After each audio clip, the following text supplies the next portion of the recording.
nome é Wanderson de Souza Freitas, eu sou professor de balé clássico, tenho um canal no YouTube voltado à dança, esse canal leva o meu nome. Se você ainda não conhece, eu lhe convido a conhecê-lo. E se você gostar, eu peço a você que se inscreva no canal, compartilhe, curta, aperte o sininho em todas. A participação das pessoas é muito importante. E para o canal, nós vamos entrevistar hoje um casal de bailarinos, coreógrafos, ensaiadores, professores de dança de salão, Roberto Luiz e Lia Sampaio. Os dois vão contar para nós como é que eles se aproximaram da dança, ou a dança se aproximou deles, e como a dança de salão, na visão deles, atinge a vida das pessoas. Bem, vamos ver várias pessoas entrando, muito obrigado. Vamos convidar o Roberto e a Lia. O convite foi aceito. Lia entrarão aqui. Roberto Luiz e Lia Sampaio. Olá, tudo bem? Roberto e Lia. Queridos, nós estamos tortos aí. Vocês conseguem colocar o telefone na vertical? Vamos. Muito obrigado. Obrigado por essa mudança e muito obrigado por vocês terem aceito o convite. O canal que leva o meu nome, que é dedicado à dança, vai ficar muito rico com a entrevista de vocês. Muito obrigado e desde já parabéns pela carreira. Nós que agradecemos o convite, Wanderson. Boa noite, Imagina. boa noite a todos. Isso, já temos algumas pessoas nos assistindo. Roberto Luiz, Lia Sampaio, dois bailarinos, professores, coreógrafos, ensaiadores de dança de salão, têm uma trajetória rica dentro desse estilo de dança, e nós vamos conversar então sobre o que a dança representa para vocês, o que na visão de vocês a dança de salão leva para os outros. Mas antes eu gostaria de saber de cada um de vocês, como é que vocês se aproximaram da dança. E aí, Roberto, eu queria que eu e você fôssemos cavalheiros e deixássemos a Lia falar antes, como é que a dança chegou à vida dela. Eu já tinha pensado nisso, inevitavelmente. Por gentileza. Vamos lá. Olha, na verdade, eu já nasci dançando. Desde pequena, eu assim, já acionou o universo da dança na minha vida, né? Mas, na verdade, eu não tive a oportunidade de poder exercer, né? Ou seja, praticar a dança.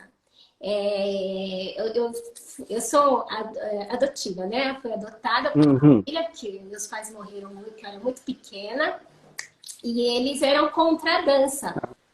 Então, por mais que eu tivesse a vontade de poder fazer aula de dança, qualquer curso, o que seja, até mesmo dentro da escola, não podia praticar porque eles acreditavam que se eu seguisse esse caminho, é um tipo de profissão que não daria dinheiro, né? Então, aí eu tive que aguardar depois da minha adolescência, depois de sair de casa, para poder ter o contato direto com a dança. Mas desde pequena ela já fazia parte de mim. Né? Lia, mas você entende, né, que essa preocupação dos seus pais era uma preocupação legítima, né? Essa nossa profissão é muito difícil, de fato, né? É verdade. E eles, assim, eles já vieram de uma família um pouco mais restrita em relação a algumas áreas profissionais. Então, eles acreditavam que a área como medicina, arquitetura, advocacia eram profissões, né, que, na verdade, você tinha um futuro. E aí eu não consegui desenvolver, mas depois da adolescência, aí sim. Mas aí eu fui professora numa região que eu morei durante muito tempo, tive contato com vários tipos de dança, mas eu era forrozeira. E você começou com forró, é isso? Eu cheguei a dar aula por muito tempo, assim, de aulas de forró, comecei por ali, tive muito contato com o Zouk, né? Mas aquele Zouk bem do começo, que hoje já deu uma modernizada. Então, dancei bastante. E depois, é claro, em meados de 2000, conheci o Roberto, que a gente tem essa parceria há 19 anos, quase 20, né? Uma vida, né? conheci, eu me adentrei ainda muito mais nesse universo, porque ele já veio com um histórico de muito mais tempo que eu nessa estrada, né? Então, vou contar um pouquinho como é que isso aconteceu. Ô Roberto, e o seu histórico então, como é que é? Olha, eu venho de uma família de pessoas que dançam, né? Que dançaram a vida inteira. Então, meu pai, minha mãe, tios, tias, uma família grande que faziam festas em casa, que faziam festas em salão, né? Meu pai foi um dos primeiros discotecários que se teve na época, né? Em que Olha, lá atrás. exatamente, em que a dança de salão ela acontecia normalmente através das orquestras, né? E a gente sabe que as populações, pelo menos na época, mais carentes, mais da periferia, não tinham tanto acesso a, né? E os discotecários é que acabavam fazendo com que a dança se aproximasse das pessoas que não tinham condições de frequentar um baile de música ao vivo, de bandas e de orquestras. Então, eu tive com isso muito contato com os vários tipos de dança. Né? Dança de salão em todos os estilos, em todos os seus níveis. Né? E fui sempre observando muito e praticando muito. Né? A minha escola foi a minha família. Minha família dançava tudo e de tudo. Então, desde bolero, ao samba, ao fox, à valsa, ao jazz. E assimilar isso foi extremamente importante na minha família. O fato de ter uma diversidade muito grande de estilos de pessoas dançando fez com que eu também tivesse uma percepção da dança de forma mais ampla, né? Então, embora uma família preta, por exemplo, que gostasse muito de samba, na época o samba rock, né? Eu tinha toda a gama desse conjunto de dança de salão, porque pequeno eu tinha que acompanhar, né? Não tinha jeito, não tinha com quem deixar, e a gente sempre tinha alguém da família ou amigos que cuidava dos filhos pequenos para que a família pudesse, de repente, desenvolver esse tipo de trabalho, né? Com a dança, às vezes em viagens, coisas assim. Né? E como eu tive uma família sempre dançante, festa de aniversário, sempre tinha dança. Né? E cada mês, às vezes 2 vezes por mês, como eu falei, família grande. Então, essa questão da dança ela sempre foi muito presente na minha vida e muito importante, né? Na verdade, a arte como um todo, né? E nesse caso especial que a gente conversa aqui é a dança. Então, costumo dizer que a dança ela não me cansa, né? Ela me descansa, né? Porque eu realmente, quando danço, dizem que eu tenho um fôlego de leopardo e por aí vai, né? Mas é um pouco disso, né? Eu venho de uma família que me instigou, estimulou para a dança. Agora, Roberto, para você se tornar um professor, você saiu do seio da família para ser um professor ou você entrou numa escola para adquirir um método? Como é que entra o Roberto professor aí, que já não é mais aquela criança, aquele adolescente que acompanhava a família? É alguém que já passa a ensinar. Como é que o Roberto professor surgiu? Ensinar, para mim, de certa forma, também foi sempre um dom, né? Eu lembro que desde pequeno eu ensinava as pessoas a dançar, né? Então, eu tinha os amigos que queriam aprender a dançar porque eu sabia dançar. As amigas também ensinaram, olha, crianças maiores, crianças menores. E isso foi se transportando para a adolescência, né? E em determinado momento da minha vida, quando eu tive que escolher a faculdade, eu escolhi especialmente a faculdade de pedagogia, para eu me aprimorar como professor, né, especialista em educação. E junto com isso, com toda a minha experiência, desde cedo, desde bem cedo, eu fui criando a metodologia. Né? Eu não fiz a escola de dança. A escola de dança que eu tive foi realmente a família e tudo aquilo que era adjacente à família, né? Onde a família estava, quando eu participava de determinados eventos, eu estava presente, dançava, tentava e conseguia. Eu nunca tive dificuldade para aprender a dançar. Então, o professor ele se torna, de fato, professor quando eu ganho a minha formação para entender um pouco mais da questão da didática e da metodologia de ensino, mas era uma coisa que eu já trazia. Né? E uma das coisas que eu aprendi muito no que diz respeito a ensinar a dança, é a questão da paciência, né? Da paciência e entender que na dança a gente erra para acertar, para depois não mais errar.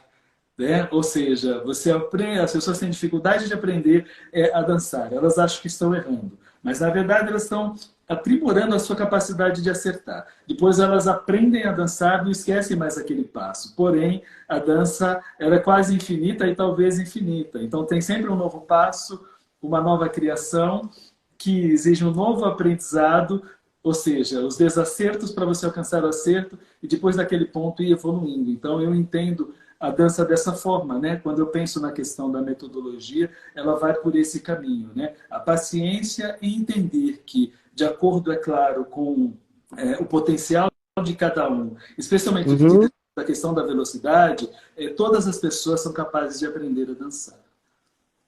Então, eu queria tocar nesse ponto. Dentro da minha área, que é o balé clássico, a chamada dança acadêmica, existe uma frase que é muito cruel, que diz assim: fulano gosta da dança, mas a dança não gosta de fulano, ou seja, fulano jamais vai conseguir o que ele quer. Aí, você está dizendo sobre a questão da paciência, que é fundamental para quem quer ser professor, ser um bom professor. Isso. Você acha, então, que todas as pessoas, de fato, podem dançar independente do talento maior ou menor? Precisa o quê para a pessoa dançar? Para vocês dois, para você e para a Lia. Claro. Você quer falar ou quer que eu continue falando? Não, pode ir, você tá. Assim, todas as pessoas elas têm exatamente esse potencial de dança. Eu sempre acreditei nisso e a minha vivência, experiência com dança me fez testar isso. Né? Pessoas que recentemente, por exemplo, nós tivemos um aluno que ele nunca tinha dançado na vida. Nunca. Um professor acadêmico de sociologia da USP, e que tinha, claro, uma vontade muito grande de dançar, mas nunca tinha dançado. E, de repente, ele percebeu, aos 84 anos de idade, que ele chegava nos bailes, nos lugares, nos restaurantes, as pessoas, nas viagens que ele fazia, as pessoas dançavam e ele não. Um dia, a Sol, que fez contato com você, ela passando por uma universidade onde ele estava fazendo um curso, acho que era da terceira idade, conversou com ele, convidou e ele veio. Né? E ele que tinha pressa, na verdade, de aprender. Né? Então a gente fala, se você tem pressa, a sua dedicação ela precisa ser mais intensa e mais constante. E ele estava disposto, tanto que ele quis aulas particulares, né? E numa sequência de semanas. E foi aprendendo. Né? Então a gente começa, normalmente, não sempre, porque depende daquilo que as pessoas querem, pelo bolero. Eu entendo que o bolero é a dança que favorece todas as outras danças, porque é uma dança que você dança com passos. Bolero é uma dança de passos. Né? A gente vai dançar a gafieira, você tem uma marcação para depois dar um passo. Você dança tango, a base você começa com um passo para trás, que não é o passo de fato, porque a gente não anda para trás, né? Depois você vai para frente, é claro. Você vai dançar o soltinho, você vai dançar abrindo para o lado, ou seja, dá um passo para o lado. Mas o bolero não, né? É passo para frente, para trás. Quando você, de repente, faz os giros, você também está fazendo os giros com a largura dos passos, né? E aí eu sugeri para ele que a gente começasse pelo bolero, e perguntei que outras danças ele gostaria de dançar. Então ele quis fazer exatamente o soltinho, o forró, né? E a outra dança eu não me lembro qual foi. Soltinho, o forró e o sertanejo. E o sertanejo, né? Porque... Olha, eu só queria, desculpa, eu queria abrir um parênteses aqui para falar que Marisa Cagno Alvarez está dizendo que é uma maravilha o que vocês estão dizendo aqui. Deve ser aluna de vocês, eu não sei, Marisa. Que maravilha. Então, e aí nós começamos o trabalho com ele, né? Ele tinha toda a coisa que as pessoas que nunca dançaram têm. Né? Então você tem que mudar primeiro a forma da pessoa pensar, né? E fazer ela acreditar nessa possibilidade. Então ensinar a pessoa primeiro a caminhar, né? Ou seja, a caminhar primeiro, né? E depois a caminhar na passada da melodia, né? Começou, na verdade, a fazer ele perceber que, para dançar, você precisaria aprender a escutar a música. E escutando a música, você aprende o tempo, né? Você aprende a métrica, na verdade, da dança. E fizemos esse trabalho, né? Só não vou me alongar aqui, e ele aprendeu as danças, né? Aprendeu com toda... não para ser um exímio dançarino em tão pouco tempo, mas aprendeu as bases e os passos mais importantes das danças que nós acabamos orientando ele. Então, as pessoas podem aprender a dançar, depende daquilo que ela almeja, né? Então, a gente tem, por exemplo, fazendo uma analogia com o futebol, um time de futebol que tem craques, mas que tem jogadores que não são craques, mas que são essenciais. Isso. E na dança também nós temos assim, aqueles que são exímios dançarinos, mas aqueles que dançam e no salão, às vezes até pela simplicidade, encantam, pelo desafio, pelo esforço, pela disciplina com a qual eles dançam, né? Então eu creio e assim, e como eu disse, além dessa experiência tem outras, né? Como uma forma de comprovação dessa possibilidade. Então, Roberto, li aqui tem um elogio a vocês de Mazereulice, dizendo que vocês são muito competentes. Grata, Eunice, amiga nossa também. Maravilha, sejam todos bem-vindos. Foi aluna. Roberto, foi aluna? Aluna também. Roberto e Lia, a gente pegando o gancho aí desse professor, eu que de 74 anos, é isso? Você entendi bem? 84. Pegando o gancho dele, houve uma transformação emocional dentro dele, vocês perceberam isso? A gente vai falar de como a dança de salão leva alegria para as pessoas, né? Aí vocês percebem isso? Percebemos. Isso é nítido. Principalmente a pessoa, ela chega aqui e ela é totalmente crua, né? Porque existem dois tipos, né, de pessoas. Tem as pessoas que elas dançam, mas aquelas pessoas que vão aos bailes, né? Sabem o básico. E tem aquelas pessoas que nunca tiveram contato com o que é a dança de salão.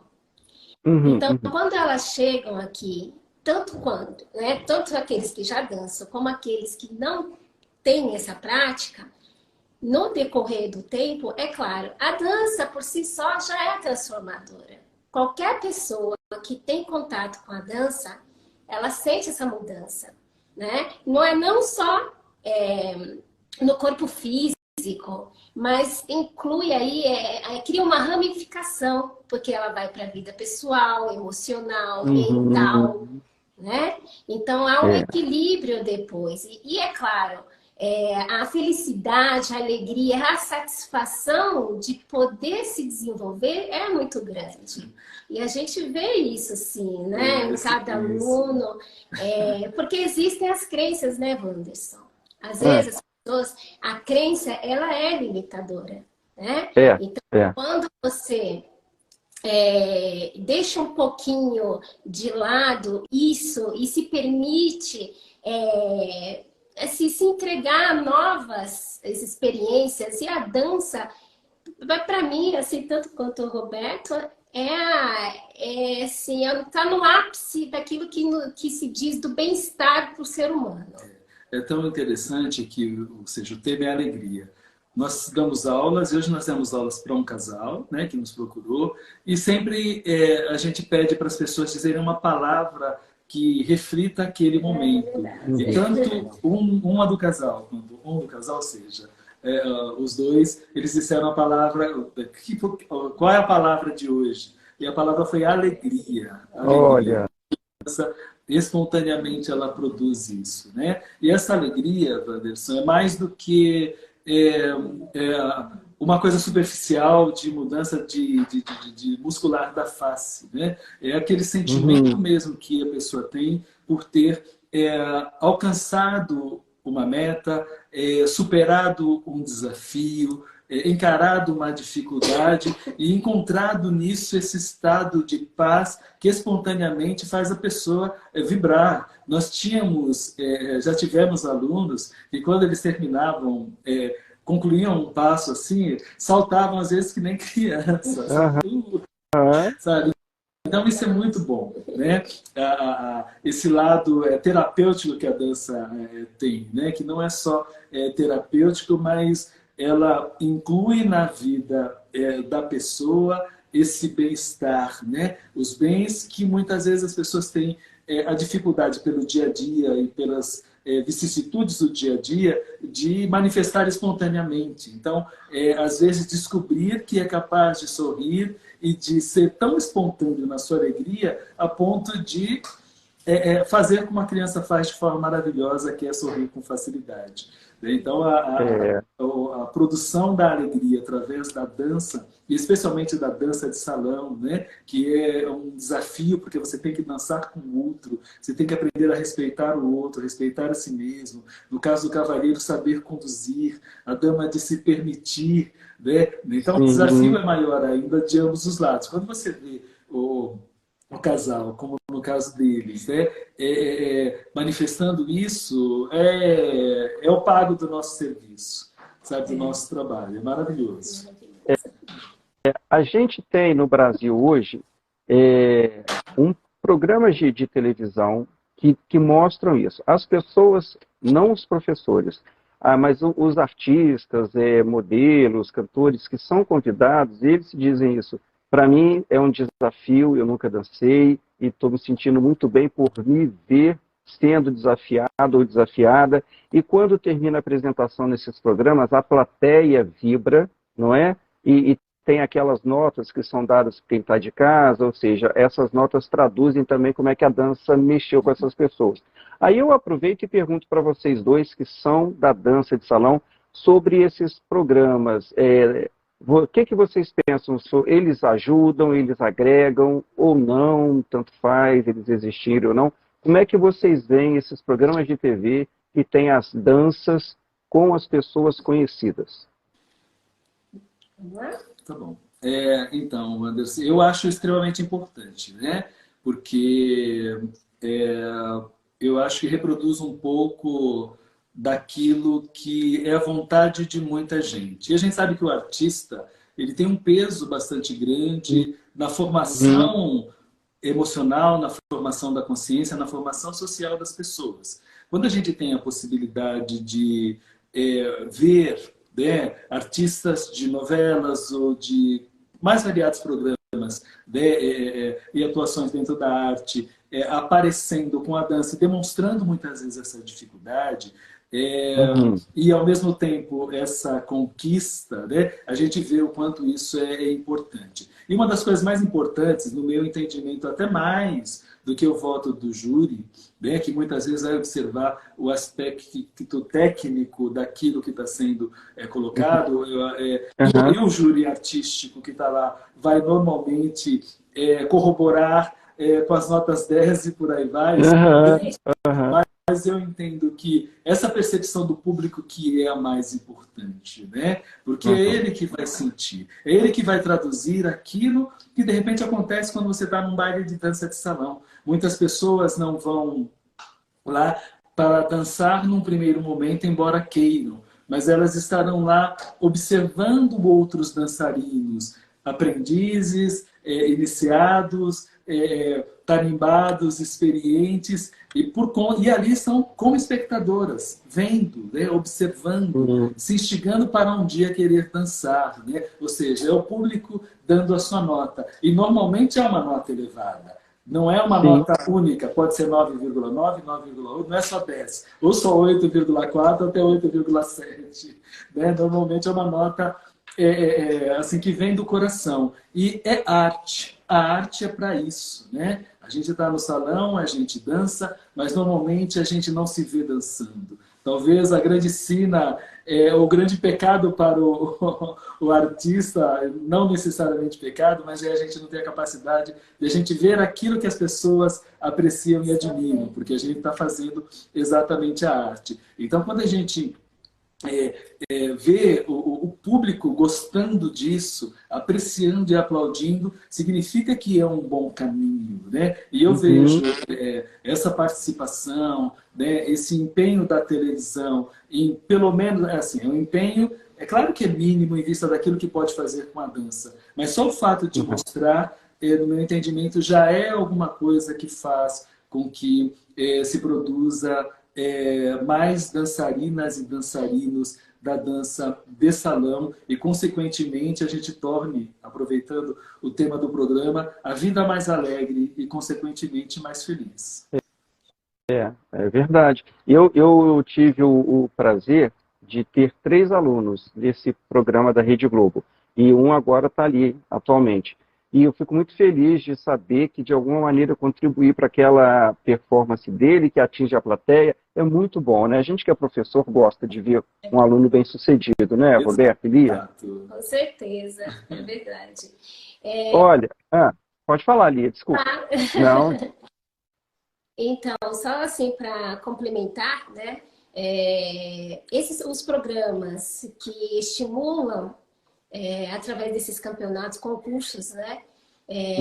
Onde os espectadores têm a chance e a oportunidade de ver essa arte, o desenvolvimento dos dançarinos, eles têm sim, têm o aspecto positivo do estímulo, mas também tem aquele desafio, né? Puxa vida, eu nunca vou dançar como aqueles, como aquela dançarina, como aquele dançarino. E eu acho que aí que é um ponto fundamental para que as pessoas possam, a partir desse pensamento limitante, sim, existem os dançarinos profissionais, mas é pegar dentro desse desafio e trazer para você, né? Porque eu falo isso porque muita gente assim, que nos acompanha, que vão nas apresentações, falam isso, nossa, eu nunca vou dançar assim. Ah, será que eu vou dançar um dia assim? Então, essa incógnita, né? Essa pergunta é algo desafiador para aqueles que também estão vendo. É uma arte, mas tudo na vida é desafiante, né? Como a dança. A dança é um desafio. Mas a partir do momento que você deu aquele primeiro passo, puxa, tá lindo, eu quero dançar também. A partir do momento que você já abre que esse espaço, eu quero dançar, e você procura chegar até a dança, aí já aconteceu, né? Então, esse estímulo é importante, sim, através dos programas. E a arte como um todo, como a criatividade, ela é estimulante para quem vê, né? Muito. Muito. Olha, nós temos aqui a participação do Kiko Guarabira, que é um extraordinário professor de jazz dance, já trabalhou na Europa, Estados Unidos. Ele está dizendo que ama a dança de salão, e olha que a experiência dele em dança é vasta. Ele ama a dança de salão e pretende fazer aula um dia de dança de salão. Esse é o Kiko. E temos aqui, eu acho que eu me perdi aqui, olha, tem várias pessoas. Uma aluna minha do México entrou, Ivone, que ótimo. A Manu, Ginasta Brasil, dando os parabéns a vocês. Né? E aqui a Mazê Eunice, que está dizendo que está amando aqui a entrevista. Muito bom. Fiquem aí, participem, façam perguntas.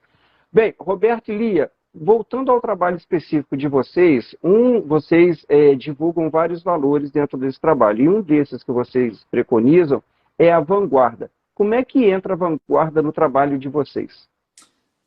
A vanguarda é a gente entender que existe um aspecto da tradição, da qual a gente, por exemplo, não abre mão, né?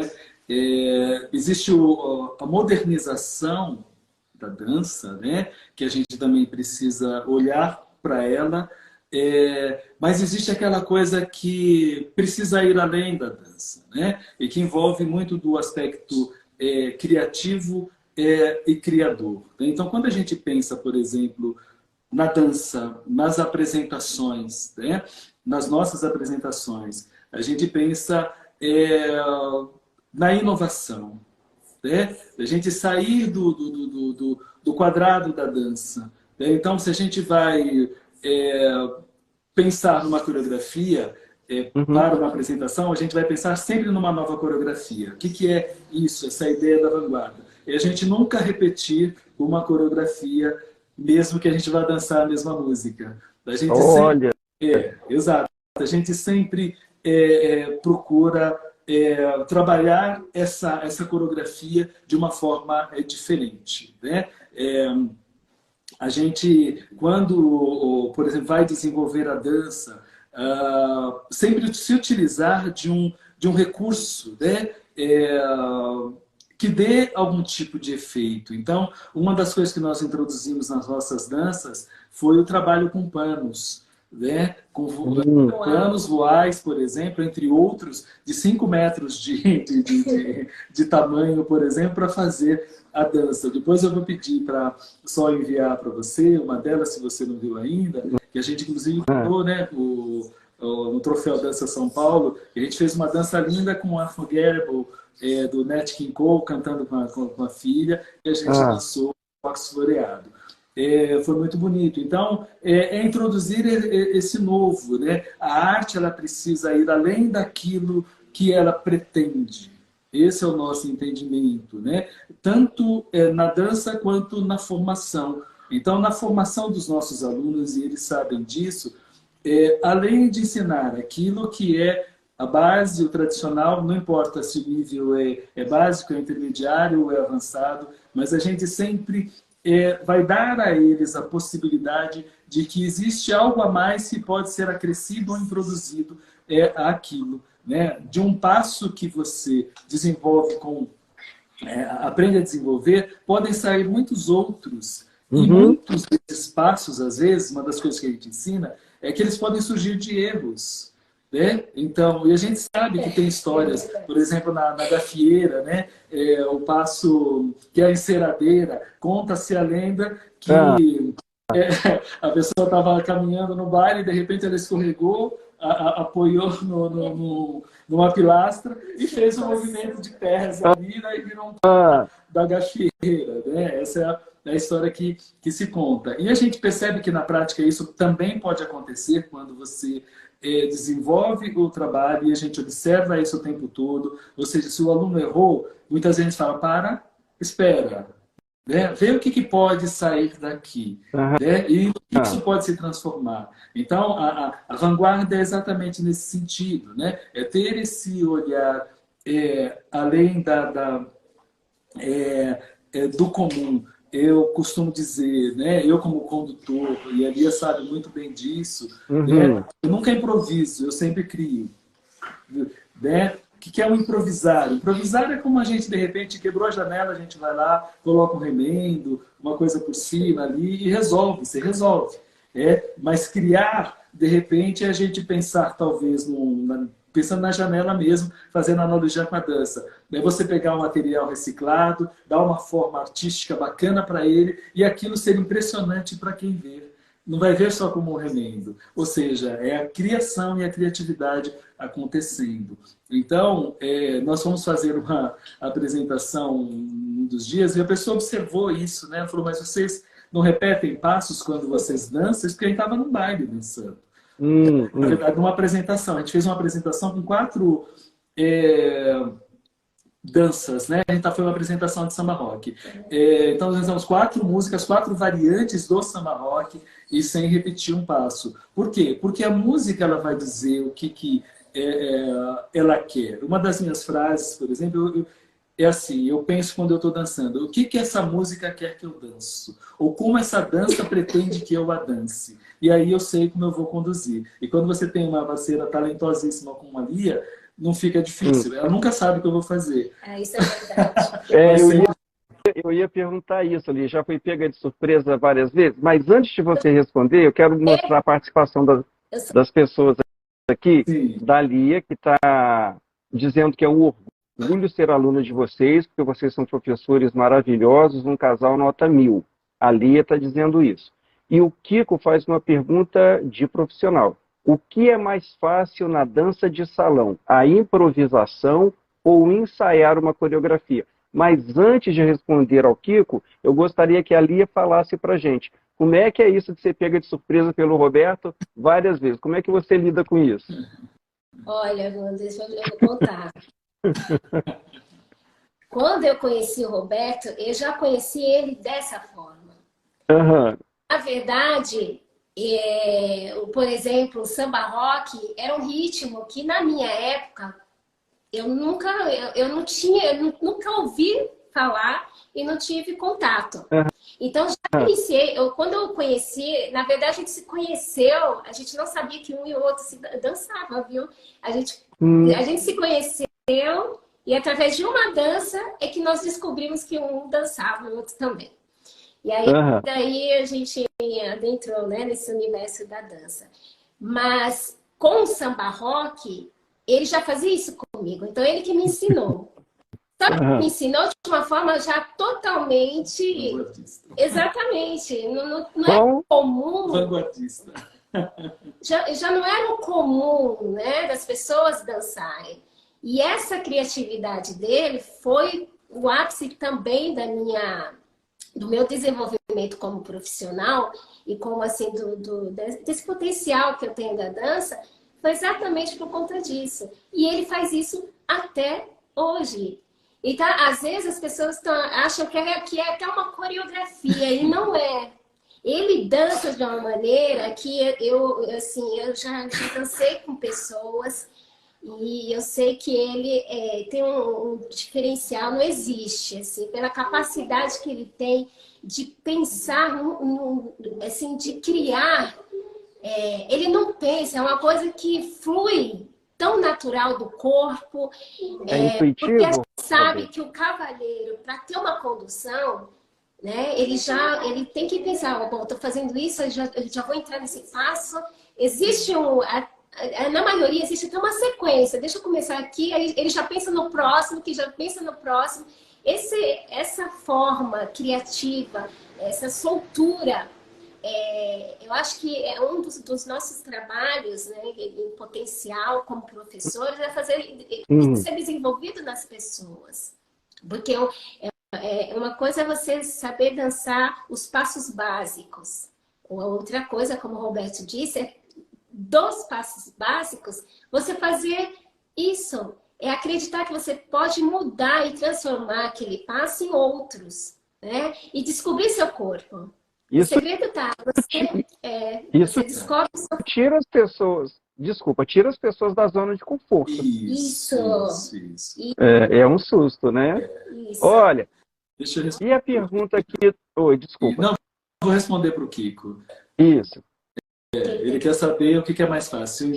Se é mais fácil na dança de salão, é o improviso ou o ensaio de uma coreografia? Então, é muito mais fácil o improviso, né? O ensaio de uma coreografia, você tem que pensar em cada detalhe da música, né? O improviso ele exige sim, porque você nunca sabe o que vai acontecer. Você vai num baile, uma dança, uma banda, ela toca a música de um jeito, a outra do outro, então você precisa pensar muitas vezes na velocidade dos passos, na dinâmica. E o improviso ele está muito mais exatamente para a gente reparar, né, algumas situações onde a música, a dança, elas colocam a gente consegue desempenhar aquela dança de uma forma não igual, né, mas com um certo conteúdo criativo, não nesse nível que eu falei da criatividade no que diz respeito à questão da vanguarda.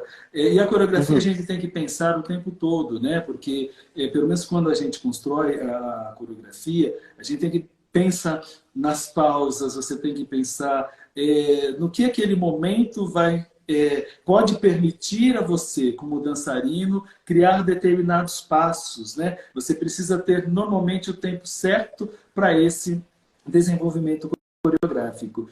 E se é um desenvolvimento coreográfico, por exemplo, para uma apresentação, isso envolve um conjunto de fatores. Às vezes, um camarim que você tem que é bacana, ou um lugar que não tem um camarim que é legal para você se organizar. O palco, que quando você chega ali não é nada daquilo que estava na foto, né? Então, aí você tem que...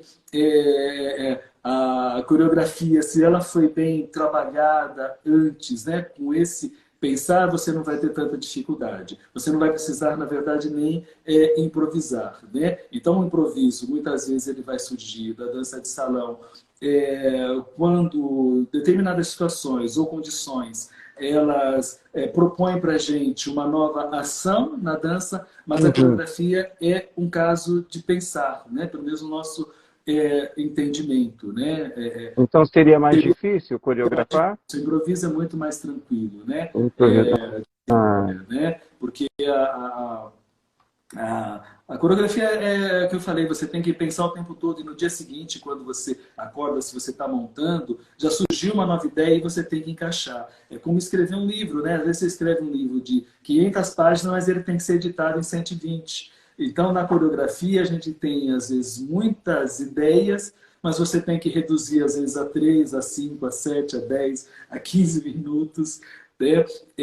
Então, ela dá um pouco mais de trabalho. O improviso é necessário, em boa parte das vezes, porém, ele é mais tranquilo na dança de salão. tá. Ô, Roberto e Lia, eu queria que vocês falassem sobre o que seria a web novela de vocês. Ótimo. Maravilhosa pergunta. A web novela, Wanderson, ela surge para eu, partir de mim, é claro, né? Uma forma de homenagear a minha família, a minha tradição familiar, mas especialmente ao meu pai, que foi uma grande referência para mim na dança em todos os aspectos, especialmente no samba rock.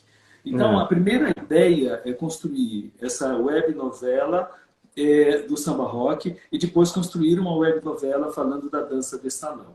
Então, a ideia é uma construção de 36 capítulos, né, com 5 sagas, começando, no caso do samba rock, desde da vinda dos negros para as Américas, tanto a América do Norte quanto a América do Sul, especialmente Estados Unidos e Brasil, e contar a história do samba rock a partir daí. Por quê? O samba rock é uma dança que nasce no final dos anos 50, ele ganha status e fôlego a partir de Jorge Ben, né, que hoje é Jorge Benjor, em 1963, e se destaca dos anos 70, 80, e no fim dos anos 80 é que com a introdução da discoteca e outras danças, o rock nacional, ele começa a cair de produção e retorna depois nos anos 2000, depois de 2010.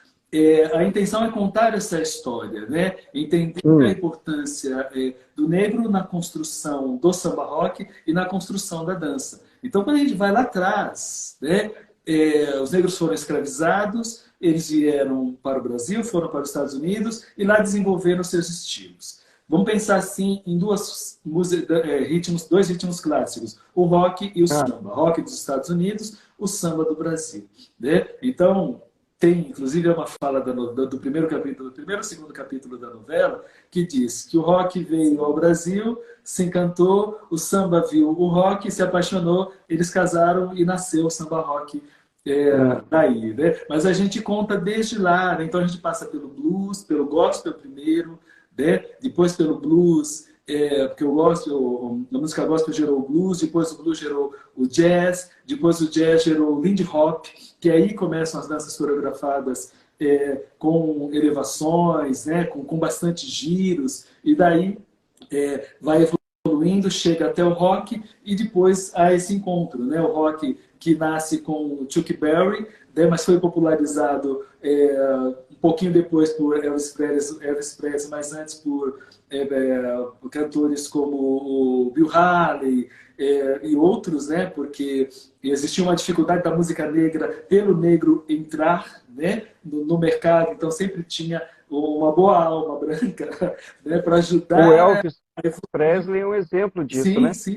Sim, né? A introduzir um ritmo que era um ritmo dos negros. Né? E a evolução, assim como ocorreu no Brasil, né? O samba, quando ele surge, ele era discriminado, ele teve que ir para a elite, para a alta sociedade para poder aparecer, e a maioria das danças é assim, né? Ela começa na periferia, nos bordéis, no campo, né? A história da valsa é isso também, a primeira dança de salão, né? E aí surge exatamente o samba rock. Então a intenção é contar a história da música, especialmente da dança, o desenvolvimento da dança. Então é Lindy Hop, é o sapateado, é o charleston, é o breakaway, que formam o Lindy Hop. Depois a gente passa um pouquinho pelo Rhythm and Blues, mas a gente não vem para o Rhythm and Blues, a gente vai para pro rock primeiro, né? Depois a gente veio pro Rhythm and Blues, as músicas da Black Music americana, e a gente traz o samba aqui de São Paulo, as Black Musics brasileiras, e vai caminhando até chegar ao samba rock. A ideia é encerrar com grande... Não vou dar esse spoiler. Mas, Roberto, por favor. Ô, Lia, fala para ele falar. Não fala não. Ô, Roberto, não. Para você em primeira mão, quando a gente estiver quase concluindo, para você dar esse spoiler. Tá? Eu vou fazer isso. Olha, me lembrei aqui do Leandro. Sim, fica à vontade. Não. Mas é que eu me lembrei do Leandro Azevedo. A gente criar uma novela mesmo. Então, foi produzida em casa, né? Esses capítulos. Começou durante a pandemia e a gente continua produzindo. Fizemos 2 capítulos já, que estão na internet, e tem mais 30 para acontecer. Que maravilha. E como é que as pessoas acham na internet? Qual é o nome? Como é que elas acham? Olha, está no YouTube, tá? E na nossa página oficial da RL Dança Espetacular 2, que aí é lá no Facebook. Tem os links lá. Mas às vezes a gente posta assim, um pedacinho, um trecho, aí direciona o link para quem quiser ver a web novela completa. Aí direciona. A gente pode, na verdade, depois colocar na sua página para as pessoas acessarem. Elas vão ver os 2 capítulos, se não tiver problema, tá? A gente coloca para você, para os seus espectadores, web espectadores, né? Porque é uma coisa bacana. Então, e eu faço, já começo com uma homenagem, né? Agradecendo ao meu pai, e depois aí a gente... Mas no YouTube, como é que as pessoas acham? Escrevendo Roberto Luz e Lia Sampaio já vai direcionar para a nossa página. Ou tá ótimo. Pelo nome da escola, que é RL Danças, um Espetacular 2. Mas como as pessoas já é o Roberto e a Lia, digitando lá já vai aparecer a nossa página. E aí tem os vídeos lá, é fácil. É mais fácil, né? Olha aqui, mais elogios para vocês. De Deise Queiroz, acredito que esteja falando do trabalho na web novela. Linha do Tempo da Dança, que ela gostou muito, está aqui. Tieca Flor, aprendendo muito com vocês e dando os parabéns a vocês. Muito bom. Roberto e Lia, vocês têm alunos, falando um pouco mais do trabalho docente de vocês, a partir de que idade? São todas as idades, mas a gente tem enfatizado, Wanderson, o trabalho, até por conta da busca, dessa mudança social, né? Das pessoas mais maduras. Tá? A gente trabalha com todas as idades. Mas as pessoas a partir do 50, 60, 70, 80, ou seja, a chamada terceira idade, a gente tem uma ênfase nessa direção. Mas não só, tá? Nós temos alunos de todas as idades ensinando a dança de salão a partir daquilo que é o clássico, né? A nossa intenção é sempre ensinar o clássico para que as pessoas possam entender um pouco do quanto essa dança é charmosa, do quanto a dança de salão ela é elegante, do quanto ela tem estilo, do quanto você aprender a dançar a dança de salão, você vai aprender a ser um cavalheiro melhor e uma dama melhor também, porque a gente ensina muito de etiqueta, né? Dessas coisas. Então a gente trabalha com todos os alunos com ênfase nas pessoas mais maduras, por conta exatamente daquilo que eu disse, né? Hoje as pessoas estão buscando muito isso, porque há muitos salões abrindo espaço para que boa parte das pessoas dessa idade, que em função da própria cultura social não tiveram tanta chance, especialmente as mulheres, de sair para dançar, hoje buscam mais, então a gente divulga bastante nesse sentido para os alunos. Você vê que a própria Lia teve dificuldade de começar a dançar, né? Então a gente... Não é isso? Também. Olha, eu queria agradecer muito a vocês por esse bate-papo. A gente está encerrando, porque o Instagram ele determina o tempo, né? Não somos nós. Agradecer muito a participação de vocês. Foi uma entrevista maravilhosa e eu desejo muito sucesso. E eu queria que vocês dessem aqui o serviço, onde é a escola de vocês, o endereço, o nome. Fiquem à vontade, por favor. Tá bom. Olha, primeiro assim, agradecemos muito, né? participado aqui, grata pelo convite, agradecer ao nosso público que está acompanhando a gente, que bom que vocês estão presentes. E a nossa escola fica aqui no bairro do Ipiranga, fica na zona sul de São Paulo, na rua Cipriano Barata, e tem nossas redes sociais, que é no Facebook, no Instagram, YouTube. É só digitar Lia Sampaio, Roberto Luz, vai aparecer tudo. Então é de fácil acesso. Aqui pelo Instagram mesmo, já tem o link, tem o telefone. E a nossa assessora é a Sol, né? Vou até deixar simpaticíssima. Sol, muito obrigado pela sua participação, por ter feito essa ponte. Muito obrigado. O telefone? Aí temos o telefone, que é direto com ela, que é o 11 951149357. E é só deixar o recadinho, que assim que possível ela já retorna. E muito grata. E aí nós vamos voltar com a Eve Novela um pouco mais. Eu também quero agradecer, né? A entrevista foi muito calorosa, né? Você é uma pessoa bastante agradável, né? Quando muito obrigado. Abre esse espaço para conversa e a gente fica bastante feliz com isso, né? A gente tem um trabalho de produzir a dança de salão para as pessoas dançarem, mas dançarem além da dança, tá?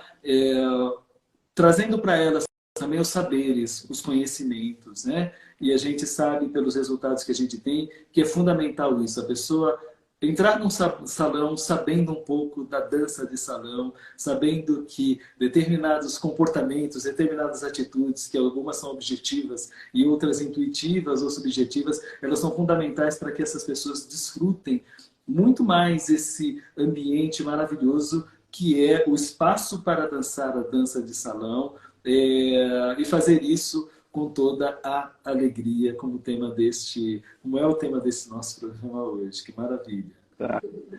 Que maravilha. Olha, eu quero agradecer aqui a entrada de uma grande amiga minha, muito querida, a Liliane, que entrou aqui no final. A Mazéria Nilce, ela fez um elogio a mim. Muito obrigado. E Roberto e Lia, muito sucesso para vocês na escola, nos trabalhos, na vida. Tá? Meus aplausos para vocês. Muito obrigado. Agradecida. Tchau, tchau. Tchau. Tchau.